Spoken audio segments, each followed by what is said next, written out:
Let's jump right in. Welcome to This Explainer. Today, we're unpacking the psychology of magnetic presence. Why do some people effortlessly attract others without even trying? Well, let's find out. We've all experienced this, right? You meet someone who really doesn't seem to be trying hard at all, yet people are just naturally drawn to them like a magnet. And the fascinating part?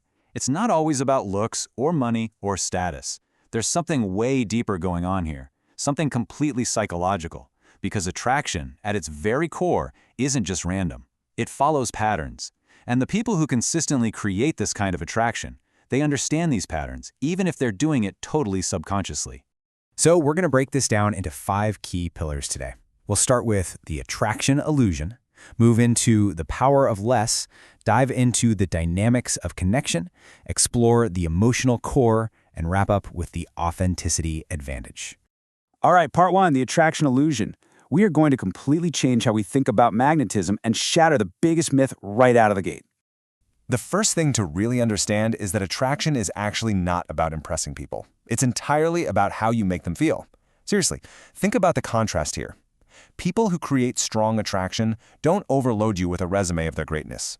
Instead, they focus less on showing off and more on creating a feeling of curiosity, comfort, and real emotional engagement.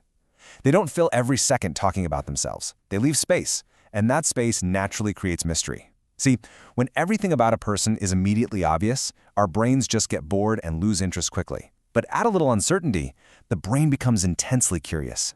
Which leads us perfectly into section 2, the power of less, and how leaving that space creates that irresistible mystery.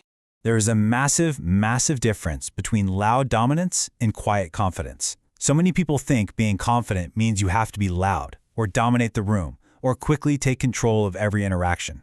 But real confidence is actually much quieter. It's the ability to just be okay with silence. Magnetic people don't rush to fill every single gap in a conversation. They're completely comfortable with pauses. And ironically, those pauses are exactly what make other people lean in more. This ties right into the scarcity principle. It's a fundamental psychological factor. We naturally value what feels rare. Individuals who create true attraction don't constantly seek attention or overexpose themselves. Instead, their presence feels selective, which makes it incredibly desirable. Now, to be clear, this isn't about playing weird manipulative games. It just means having a fulfilling life that doesn't completely revolve around getting attention from others. Moving on to our third section, the dynamics of connection. Let's look at how magnetic people physically and verbally interact to build deep ties. Body language plays a huge, huge role here. People who naturally attract others tend to have an open, relaxed posture. Their movements are calm, not rushed. They make eye contact, sure, but not in a staring, intense, or uncomfortable way. And when they smile, it feels genuine. It's never forced. All of this sends a really powerful silent message to everyone around them. I am comfortable with myself. And honestly, that kind of self-comfort is just absolute magic. Another major dynamic is mirroring. You've probably heard of this. It's when people subconsciously match the behavior, tone, or energy of the person they're interacting with. This instantly builds a sense of familiarity. It creates that highly attractive feeling of, wow, this person just gets me. But the real secret here is subtlety. If you force it, people can tell immediately. It has to feel completely natural. Now here's a big one that happens constantly. Most people listen just to respond. You know exactly what I mean. They're basically just waiting for their turn to talk. But people who create true attraction, they listen to understand. They actually pay attention to the small details. They remember things. And when someone feels truly heard like that, it creates a deep emotional bond. And guess what? That connection very quickly turns into attraction. They also naturally create these little emotional spikes in conversation. It usually flows like this. First, spark some curiosity. Then, build a little bit of slight tension. And finally, release it with laughter and relief. Humor is such a powerful tool here, not because you're telling jokes all the time, but because you're creating lightness. By not taking everything too seriously, you reduce tension, keep the brain's reward system engaged, and make the whole interaction incredibly memorable. Let's shift gears to section 4, the emotional core. This is all about the inner stability and boundaries that make this whole framework possible. At our core, humans are naturally drawn to what feels safe. So remaining calm and composed, instead of being highly reactive, signals massive underlying strength. People who get easily triggered, or who are constantly seeking validation, actually reduce their attractiveness without even realizing it.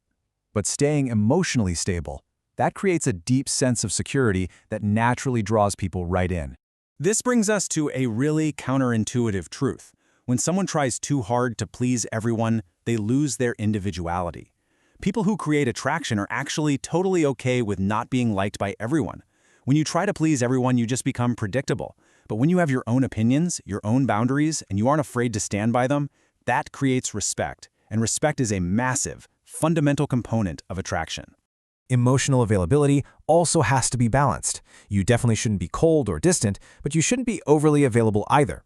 Not responding instantly to every single thing shows that you're complete. You have your own life, your own priorities, and your own independence. You don't depend on external validation to feel good about yourself, which creates a really high-value dynamic where attraction can grow without any pressure. Finally, we arrive at Section 5, the authenticity advantage. Let's look at why trying to be someone else never works in the long run. Think about trying to appear perfect versus embracing your small imperfections. Trying to be flawless actually creates a really distant, unrealistic dynamic. You just come across as unrelatable. But embracing your humanity, your little quirks and imperfections, that creates immediate emotional closeness. It makes you feel significantly more genuine and, frankly, just a lot more human. It all comes down to grounded energy. You know those people who walk into a room and completely change the atmosphere? They aren't doing it by demanding attention. They do it because their calm, positive presence makes everyone else feel a little bit lighter. It engages the brain's reward system and makes interactions feel genuinely rewarding without draining anyone's energy. I absolutely love this concept. Attraction is not forced, it's allowed. Magnetic people don't chase outcomes. They aren't trying to micromanage or control every single opportunity. They just stay present. They stay genuine. And ironically, by not forcing it, they create the exact environment that makes people want to come closer. Attraction is not about perfection, it's about connection. This perfectly sums up everything we've talked about today. You do not need to be perfect to be magnetic. You don't need to fake being someone else. You just need to understand human nature and align your behavior with it. Authenticity is always going to win out because people instinctively know when you're faking it. So I want to leave you with a question to think about. The next time you walk into a room, are you trying to force attraction? Or are you comfortable enough with yourself to simply allow it? Keep this in mind, because real magnetism isn't about getting lucky. It really is just psychology in action.